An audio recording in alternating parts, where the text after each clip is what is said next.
Crush tissue fabric വരുന്ന സാരീസിൻ്റെ collections, അതായത് ഒരു ടൈപ്പ് ഓഫ് ഓർഗൻസ അല്ല സോറി ബനാറസി ടിഷ്യൂ, അതിലേക്ക് ക്രഷ് ചെയ്തിട്ടുള്ള ഒരു പാറ്റേൺ, അതിലേക്ക് ഇത് വൂവൺ ബോർഡേഴ്സ് പോലത്തെ ബോർഡേഴ്സ് വരുന്ന ഒരു വെരി സ്പെഷ്യൽ സാരീസ്. പ്രൈസ് വരുന്നത് 1950. ഭയങ്കര സോഫ്റ്റ് ആണ്, മെറ്റാലിക് കളേഴ്സ് ആണ് വരുന്നത്, ഭയങ്കര പ്രീമിയം ആയിട്ട് തോന്നും. നമ്മൾക്ക് ഇതിൻ്റെ പ്യുവറും മിക്സും ഒന്നും വെച്ചിരുന്ന ഒരിക്കലും മനസ്സിലാവില്ല, അത്രയ്ക്ക് നല്ല റെപ്ലിക്കാസ് ആണ് വ്യൂവേഴ്സ് നമ്മൾക്ക് വേണ്ടി ക്രിയേറ്റ് ചെയ്ത് തന്നിരിക്കുന്നത്. ഓറഞ്ചിഷ് ടോൺ ആണ് ഫസ്റ്റ് വൺ, ആൻറ്റിക് ടോണിൽ വരുന്ന ബോർഡർ, സെയിം ടോൺ തന്നെ വരുന്ന running blouse 1950, 1950.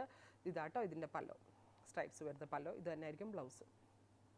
1950 ready for dispatch, express delivery.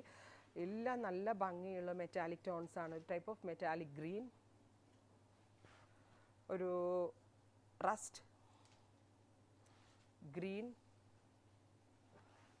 Silver,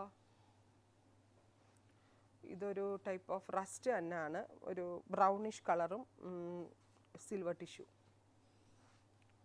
green. ഇത് ഭംഗിയെന്നറിയോ ഈ ഷെയ്ഡൊക്കെ കാണാനായിട്ട്, pink. 1950 ready for dispatch. Try ചെയ്ത് നോക്കുക. Thank U.